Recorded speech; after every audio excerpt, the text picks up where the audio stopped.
እመብክሙ ሃይማኖት መጠነጠ ተሰናፔ ለእመት ብልወለ ዝድር ደብረ ፍልስ እምዝየ ወይከውለክሙ። የሰናፍጭ ቅንጣት ታህል ሃይማኖት ቢኖራችሁ ይህን ደብር ከዚህ ተነስተ ወደ ሌላኛው ቦታ ሂድ ብትሉት ይሆንላችኋል። ማቴዎስ ወንጌል ምዕራፍ 17 ቁጥር 21 የተናገረው ጌታችን አምላካችን መድኃኒታችን ኢየሱስ ክርስቶስ ነው። በዚህ ቃል ዛሬ እንማማራለን። የዋልቃ ሚዲያ ቤተሰቦች በውስጥም በውጭም ያላችሁ ሁላችሁም እንደምቆያችሁ ዛሬ የቆጵርያኖስ ወርዘውና የድንግል ዮስቴናን ሕይወት እንዳስበታለን። በዚህ ኃይለ ቃል ሃይማኖት የሰናፍጭ ቅንጣት ታህል ሃይማኖት ቢኖራችሁ ተራራውን ከዚህ ተነስተህ ሂድ ብትሉት ይሆንላችኋል ብሎ ጌታችን ኢየሱስ ክርስቶስ ለደቀ መዛሙርቱ ነገራቸው። ይህን ተናገራቸው ምክንያት ደቀ መዛሙርቱ አጋንንትን ማውጣት ተስኗቸው ጌታችን ኢየሱስ ክርስቶስ መጥቶ ያንን አጋንንት አወጣው።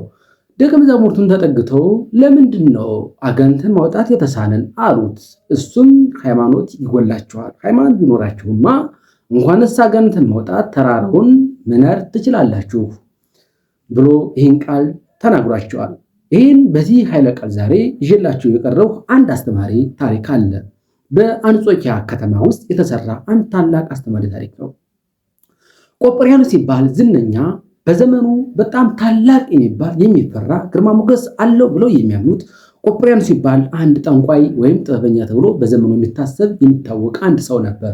እሱ በአንጾኪያ ከተማ ተወዳዳሪ የሌለው ራሱን እንደ ታላቅ አድርጎ የቆጠረ በእኔ ልክ ጥበበኛ የለም፣ ጠንቋይ የለም፣ ሁሉን ነገር ማድረግ የምችል ነኝ ብሎ ራሱን የካበ ሰው ነበር። በዚህም ከተማ ውስጥ አንድ የታላላቅ ቤተሰብ ልጅ የሆነ ወይም ደግሞ በዘመኑ አጠራር ባለጸጋ ከሚባሉ ልጆች አንዱ የባለጸጋ ልጅ አንዲት ዮስቴና በምትባለው ድንግል ላይ ፍቅር ይዘዋል። በፍቅር ማለት በሐጸ ዝሙት መነደፍ ነው። በሐጸ ዝሙት ተነድፎ እንጂ ዘለቄታ ወይም ደግሞ ፍጹም የሆነ ፍቅር አይደለም። ወይም ደግሞ ፍቅረ አይን የአይን ፍቅር የሚባለው በሐጸ ዝሙት ተነደፈና እችን ልጅ ዮስቴናን ማግኘት ፈለገ። ለዛ ወጣትም ዮስቴና እንቢ ማለቷን ታበስረዋለች። እንደማትሆኑ ተስፋ ሲቆርጥ ቆጵርያኖስ ሲባል አንድ ታላቅ ጠንቋይ አለ፣ ከሱ ሂድና ችግርን ሁሉ ይፈታላን ብለው ወገኖቹ ይነግሩታል። እሱም ቆጵርያኖስ የሚባለው ጠንቋይ ይሄድና ዮስቴና ትባል ቆንጆ ሴት አለች፣ በእሷም ተማርኪያለሁ፣ እባክህን እሷን ለእኔ እንድትሆን አድርግልኝ ይለዋል። በዘመኑ አጠራር መስተፋቅር ስላለኝ ማለት ነው። ቆጵርያኖስም እና ለእኔማ ምን ይሳነኛል አለ። አያችሁ፣ ምን ይሳነኛል? ሁሉንም ነገር ማድረግ እችላለሁ። ሰማይንም መጠቅለል እችላለሁ። ምድርንም ማጥፋት መደምሰስም እችላለሁ። ከፍ ዝቅ ማድረግም የማድረግ ኃይል አለኝና ለእኔ የሚሳነኝ ነገር ምን አለ? በዙሪያዬ ብዙ ተላላኪዎች መልክተኞች አሉኝ፣ ምንም ችግር የለውም አለው። ይህ ወጣትም የምፈልገውን ገንዘብ እሰጥሃለሁና ብቻ የምልህን ነገር አድርግልኝ አለው። በዚህም ተስማሙ። ወርቅ ገንዘብ ሰጠው። ይህ ቆጵርያኖስ ስራውን ይጀምራል። ደቀ መዛሙርቱን በጭብጫቡ ይጠራና ማለት ደቀ መዛሙርት ማለት የእሱ መልክተኞቹ አጋንንት ማለት ናቸው። አጋንንት ደም እያፈሰሰ ይጠራቸው ነበር። ይመጣሉ፣ ምን ታዘዝ ይሉታል። ይህን አድርጉ ሲላቸው ያደርጉለት ነበር።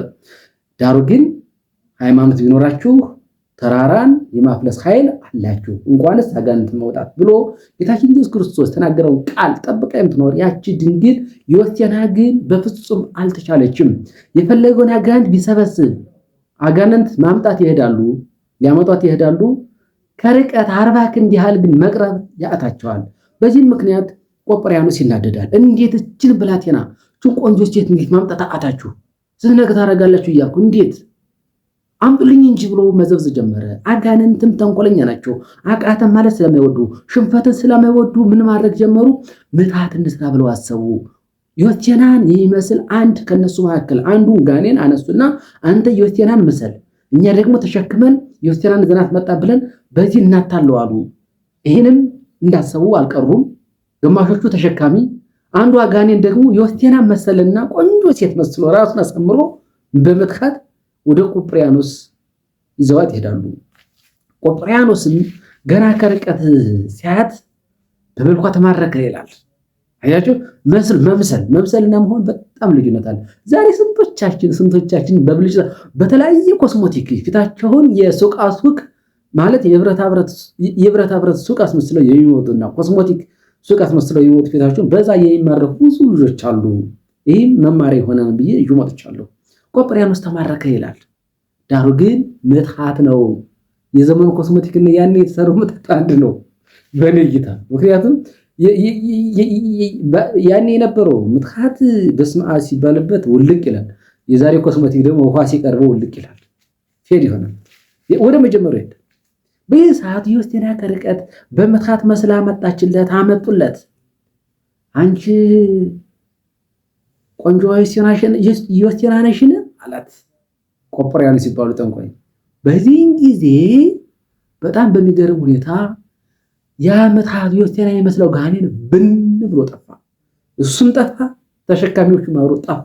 ለምን መስላችኋል? የጠፋው ዝለይ ምትሃቱ ጠፋ፣ በነነ እንደ ጢስ። ለምን መስላችኋል? የዮስቴና ስም ተአምር ሰራ። የክርስቲያኖች ስም እንደዚህ ነው። በአጋንንቶች ዘንድ ኃይል አለው። ዮስቴና ድንግል ናት። ድንግልናዋን ጠብቃ ሕገ እግዚአብሔር ጠብቃ የምትኖር የአንጾኪያ ቆንጆዬ ሴት ነበረች። ዳሩ ግን ሃይማኖት ስላላት እሷ ሳትመጣ ከርቀት ሆና ስሟ ሲጠራ ተአምር ሰራ። ስሟ አጋንንት እንዲያወጣ እግዚአብሔር ኃይልን ሰጣት። አያችሁ፣ ሃይማኖት ቢኖራችሁ አንዱን ተራራ ተነስተ ሂድ ብትሉት ይሄድላችኋል እንዳለ ሁሉ አጋንንት እንዲያደርጋ መቀጥቀጥ ይቻላል። ቆጵርያኖስም ከዚህ ጊዜ ጀምሮ የአጋንንትን ኃይል አየ። የእግዚአብሔር ኃይል ብቻ ሳይሆን እግዚአብሔር የገለጸላችሁ በክርስቲያኖች ላይ አድሮ እግዚአብሔር ምን ማድረግ እንደሚችል በደንብ ተረዳ። የእሱ ጥበብ ከንቱ እንደሆነ፣ የዚህ ዓለም ጥንቆላ ከንቱ ብላሽ እንደሆነ በዚህ ተረዳ። በዮስቴና ምክንያት ቆጵርያኖስ የነበረውን ያነ የጥንቆላ መጽሐፍ፣ የጥበብ መጽሐፍ በሙሉ አቃጠለው በሳት። እቺ ድንግል ዮስቴና አሁን ስሟን ስለጠራው ብቻ ሰበከችው። እግዚአብሔር ኃይሉን ገልጾላት፣ እግዚአብሔር ጥበቡን ሰጧት። በኃይሏ በስሟ ተአምር ሰራችና አጋንንትን አበነነች። በአጋንንት ሲመካ የነበረው ቆጵርያኖስንም ለንስሐ አበቃችው። ቆጵርያኖስ ከዛን ጊዜ ጀምሮ ንስሐ ገባ፣ ክርስትናን ተቀበለ፣ ተጠመቀ፣ በኢየሱስ ክርስቶስ አመነ። የሚገርመው ያ እንዲያሆኑ አጋንንትን እየሳበ በአጋንንት ሲመካ የነበረው ጠንቋይ የቤተ ክርስቲያን ማዕርጋትን በሙሉ ቀስ በቀስ ተሰጠው። ከቤተ ክርስቲያን ማዕርጋት ደርሶ